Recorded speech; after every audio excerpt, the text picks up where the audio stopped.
Okay, so now we're on to the final section for this specimen OCR paper.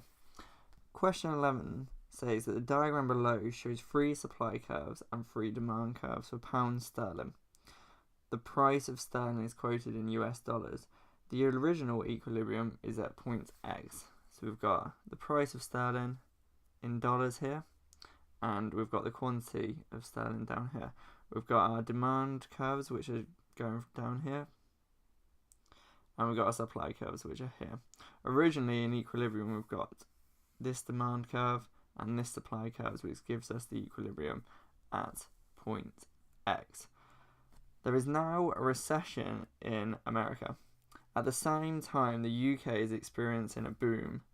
Which points A, B, or C, or D will represent the new equilibrium in the market for pound sterling? So the recession in America means that America will be demanding less sterling because they won't be consuming as many UK goods. So this causes the demand curve to shift inwards from this curve here to this curve here. At the same time, the UK is experiencing a consumer boom. As the UK is experiencing a consumer boom, they will want to consume more and more foreign goods and suck in imports. In order to suck in imports, they must supply more sterling on the market.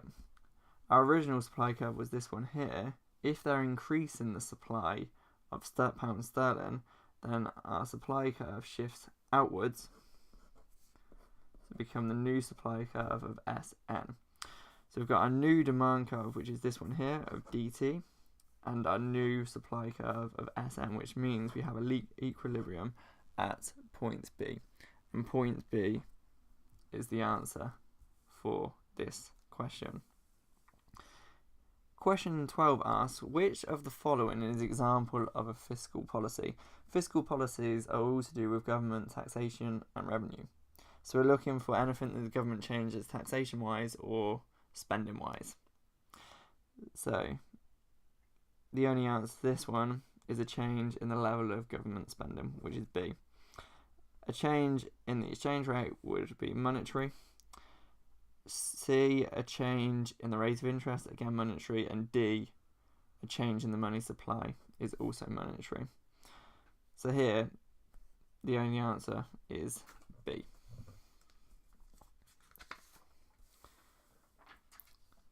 So now we're on to question 13. The table below shows the rate of interest in 4 countries in 2013 and 2014. So we've got 4 countries, A, B, C, and D, and 2 interest rates on here. Which of the following would best explain the possible aims of changes in monetary policy that occurred between 2013 and 2014? A. Country A was trying to discourage consumer spending. Country A has increased their interest rate from 2 to 2.5%. This would mean that they're trying to encourage consumers to save more, which means that they are therefore consuming less. This one is right. Country B was trying to encourage domestic saving. If they're trying to encourage domestic saving, then you would expect them to raise the interest rate because it gives savers an incentive to save, or consumers an incentive to save more or not borrow as much.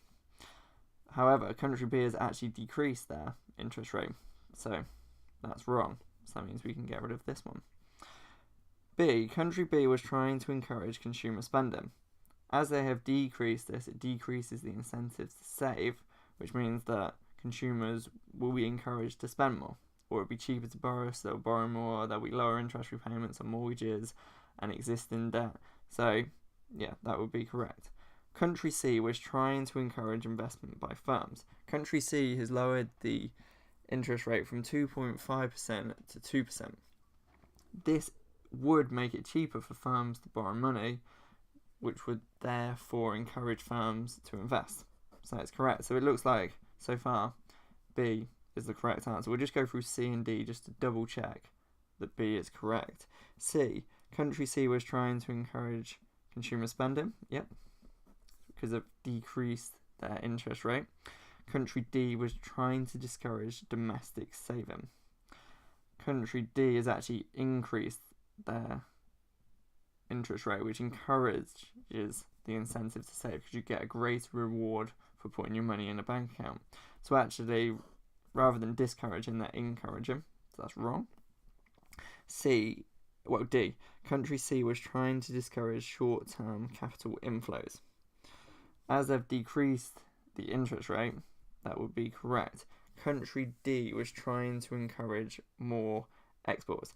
If they're increasing their exchange rate, their interest rate, is likely that their exchange rate will increase as well, because capital will inflow into this country, and that will increase the demand, which will increase the exchange rate.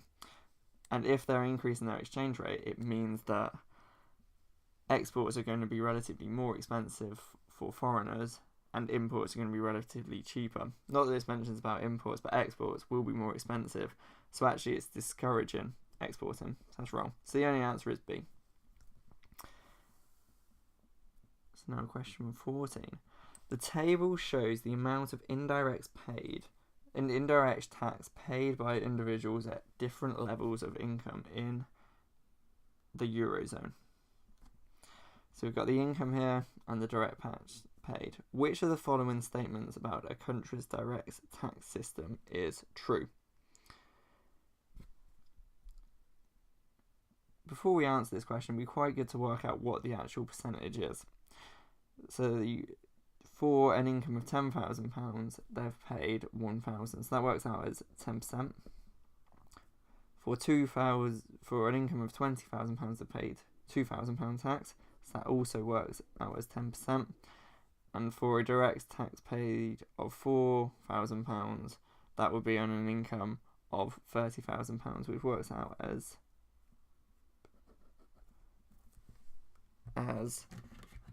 I'll just work that out actually.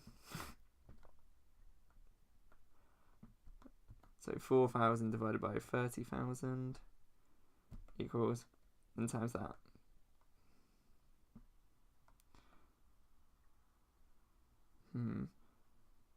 Works out as 13%.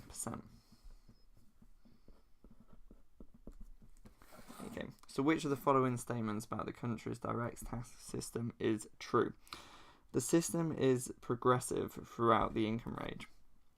A progressive tax system means that it takes that the percentage paid is greater for individuals who have higher incomes, so we'd expect it to rise from 10 to 20 to 30. This isn't the case because these two are the same, so that means that one's wrong.